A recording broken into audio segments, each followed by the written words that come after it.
Most wrestlers leave behind a trail of broken chairs and burnt bridges. Not Lanny Poffo. The guy wore a graduation cap and read poems, but the only test he ever failed was holding a grudge of his own. That's because his whole life became one giant tribute act to Randy Savage's hatred. He didn't live to get even. He lived to stay loyal. This ain't your usual top 5 hate list. Lanny didn't slash tires or slap people in catering. What he did do? Spent 30 years throwing verbal elbows at the people Randy couldn't stand.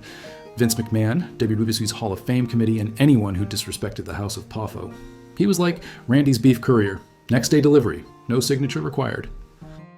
So today, we ain't clowning on who Lanny hated. We're breaking down who Lanny hated on behalf of his brother. Let's get into it. Randy Savage and Vince McMahon had a relationship messier than a wrestling promo gone off script. Randy left WWF in May '94, but Lanny Poffo had already bounced out earlier that year, so he wasn't exactly backstage holding Randy's coat. That said, Lanny never let the family beef die. He was the designated Poffo grudge carrier, keeping Randy's hatred alive long after the Slim Jims stopped flying in the ring. Vince disrespected Randy with Hall of Fame snubs and backstage politics, and Lanny made sure no forgiveness was on the menu. He flat out refused WWE's Hall of Fame offers for years, saying, "If Randy said no, I say no. That's loyalty, not convenience." Like a man who turned down a free steak dinner at a vegan convention, Vince could have booked the moon landing live on Raw, and Lanny would still have waved it off with a poem about broken promises. When Randy died in 2011, Vince suddenly remembered the Poffo name, but Lanny smelled the PR smoke from a mile away. Only when Vince agreed to induct the whole Poffo family in 2015 did Lanny finally step back in the ring, figuratively speaking. So yeah, Randy threw Slim Jims and stank-up arenas. Lanny threw shade and sonnets. If wrestling had an Olympic event for Hall of Fame holdouts, Bruno Sammartino would be the Michael Phelps. Gold medals stacked higher than The Rock's eyebrow. Bruno treated WWE's Hall like it was a bad Tinder date he couldn't swipe away for decades. He finally showed up in 2013 after giving Vince enough ghosting to fill a horror movie. Now, Lanny Poffo's Hall of Fame story isn't about dragging his feet for attention. No, this guy was like the family's Hall of Fame bouncer, telling WWE, "You want one Poffo? You get the whole Poffo, no partials, no piecemeal nonsense." For years, Vince tried to slide in the Hall of Fame with just Randy. Lanny shut that down like a bouncer at a nightclub catching VIPs, trying to sneak in their cousin's friend. He refused every solo invite like they were spam emails with no subject line.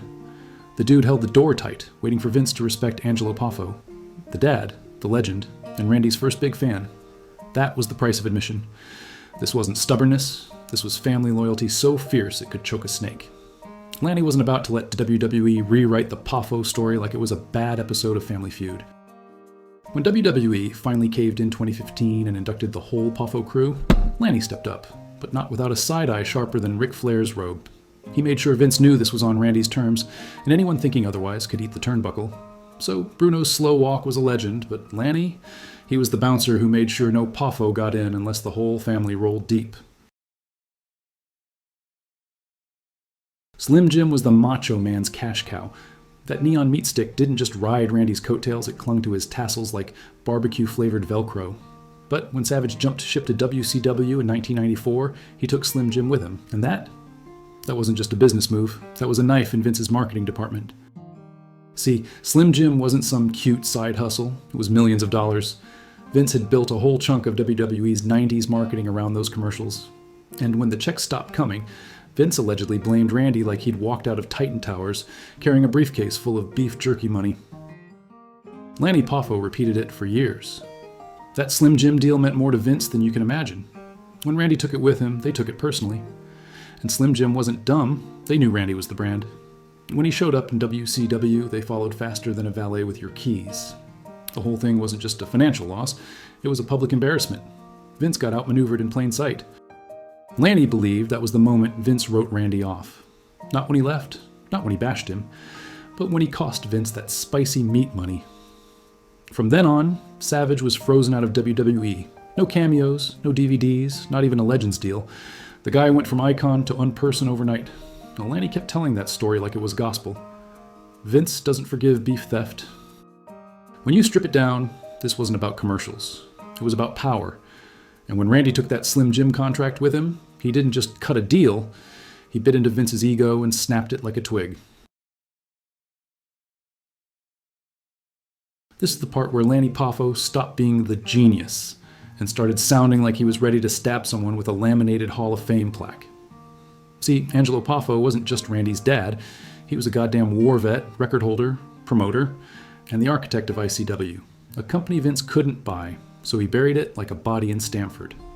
This man did 6,000 sit-ups in one go, and WWE treated him like he couldn't do 6 push-ups without needing CPR. To Vince McMahon, Angelo was an outlaw, which is wrestling speak for he ran a promotion I didn't control, so let's act like he never existed. They gave Drew Carey a Hall of Fame ring before they even acknowledged Angelo's existence. You hear that?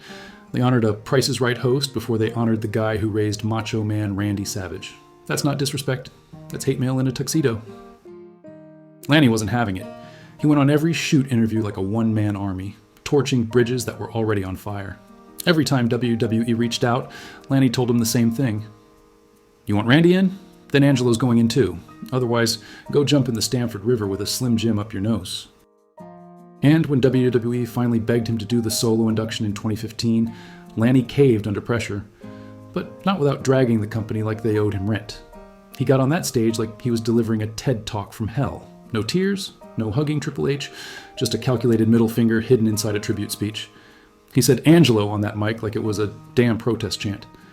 Vince probably sat backstage twitching like someone just set fire to a pile of NDAs. Let's be clear, Lanny didn't forgive. He got even in public. And the fans clapped, not for WWE, but because, for once, the truth slipped past their corporate gag order. They put Coco Beware in the Hall of Fame. They also put a lot more who were way more or less deserving into the Hall of Fame. So why not Randy? But Angelo Poffo, still banned like he tried to sell bootleg Hulkamania shirts in Vince's driveway, you don't have to be a genius to do that math. That's not a Hall of Fame. It's a grudge museum. Lanny Poffo wasn't some washed-up nostalgia act begging for crumbs. He was a man on a mission, swinging for ghosts and dragging receipts behind him like chains. He watched WWE disrespect his father, blackball his brother, and then pretend it never happened. And when they came calling, all smiles and suits, Lanny showed up like a man attending his enemy's wedding, just to object. He didn't want applause. He wanted accountability. He didn't crave fame. He craved justice.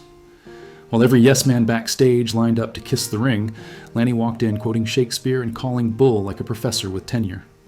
Vince gave Hall of Fame rings to talk show hosts and jobber mascots, but Angelo? He couldn't even get mentioned in a legacy video. That's not a mistake. That's malice with a suit and tie. Lanny didn't light a fire to be seen. He lit it to keep his family's name warm in a company that left it out in the cold. And when the final bell rang, Lanny didn't need validation. He already knew the truth. He wasn't there to forgive. He was there to remember what they tried to erase. Rest in peace, genius. You didn't just speak, you scorched. If that lit a fire under your folding chair, hit that like button harder than Lanny hit Vince with the truth. Subscribe for more real deal wrestling beef. No kayfabe, no fluff, just the grudges they tried to hide. This ain't nostalgia, it's a reckoning.